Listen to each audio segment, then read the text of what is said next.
जय हिंद, नमस्कार। मैं चंदन अखिलेश पांडे आपके अपने चैनल पांचजन्य फॉर ऑल पर आप सभी का स्वागत करता हूं, वंदन करता हूं, अभिनंदन करता हूं और साथ ही साथ अंतर्राष्ट्रीय योग दिवस की बधाई भी आप सभी को देता हूं। जैसा कि आप सभी जानते हैं कि जब से मोदी सरकार हमारे देश के केंद्रीय स्तर पर सत्तारूढ़ हुई, तब से लेकर के अब तक भारत के प्राचीन संस्कृति को, वैदिक साहित्य को और साथ ही साथ हमारी परंपरा को सुदृढ़ एवं जीवंत बनाए रखने के लिए ये सरकार समय समय पर अनेकों सराहनीय कदम उठा रही है। और उसी कदम में एक कदम आज का दिन यानी 21 जून, जब समूचा ग्लोब, पूरी धरती, पूरा कायनात योग दिवस के रूप में मनाता है।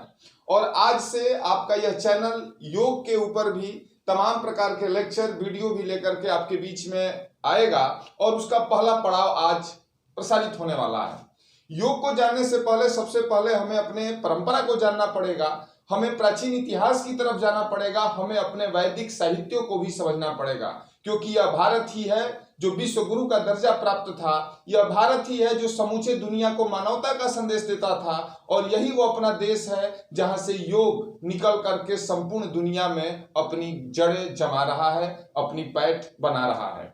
और मैं बात कर रहा हूं योग की, तो योग का मतलब होता है, योग का मतलब जुड़ाव होता है। आप विज्ञान के विद्यार्थी, आप में से कई लोग होंगे, आप E=m यानी energy into mass and mass into energy के बारे में आप सुने होंगे।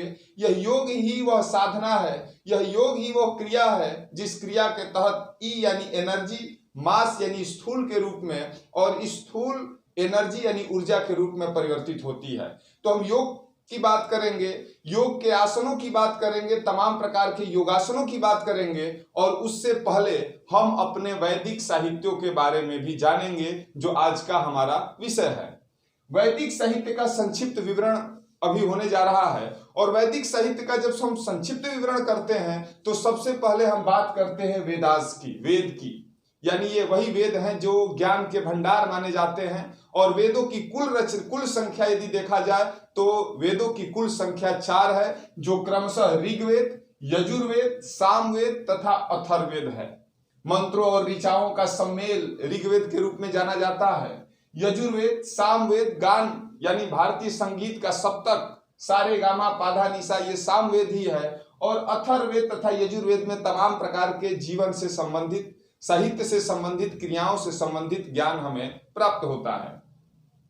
वेद के बाद हम बात करेंगे उपवेद की, और उपवेदों की संख्या भी हमारे पास 4 है, जो क्रमशः आयुर्वेद, धनुर्वेद, गंधर्ववेद तथा अथर्ववेद के रूप में जानी जाती है।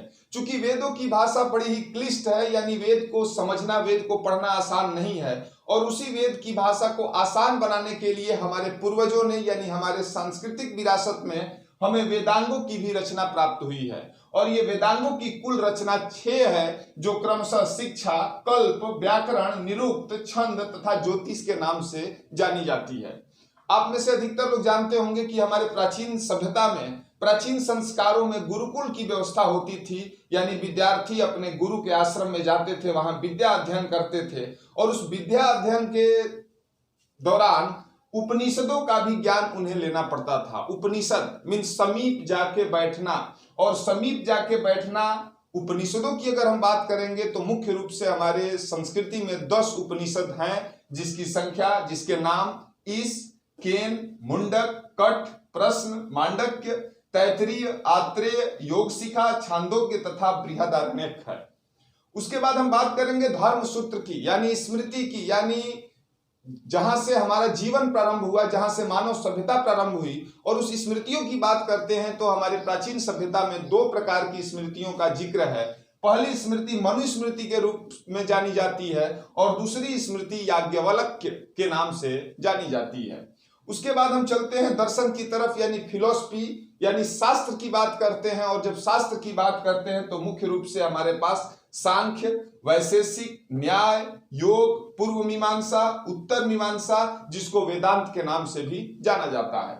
और शास्त्रों की बात करने के बाद हम चलते हैं पुराणों पे, और पुराण जिनकी कुल संख्या 18 है, और 18 पुराणों में शिव पुराण, विष्णु पुराण, भागवत पुराण, देवी भागवत पुराण, गरुड़ पुराण, पद्म पुराण, भविष्य पुराण, ब्रह्म पुराण, मार्कंडे पुराण, अग्नि पुराण, ब्रह्म वैवर्त पुराण, वामन पुराण, मत्स्य पुराण, ब्रह्मांड पुराण, नारदीय पुराण, लिंग पुराण, वाराह पुराण एवं स्कंद पुराण के जिक्र आते हैं। ये हमारे वैदिक साहित्य का संक्षिप्त इतिहास है। और इन्हीं वेदों में से, इन्हीं साहित्यों में से जब महर्षि पतंजलि का नाम आपने सुना होगा, जो योग के प्रणेता माने जाते हैं, जिनके द्वारा ही योग का प्रदर्शन हुआ, योग का दर्शन हुआ।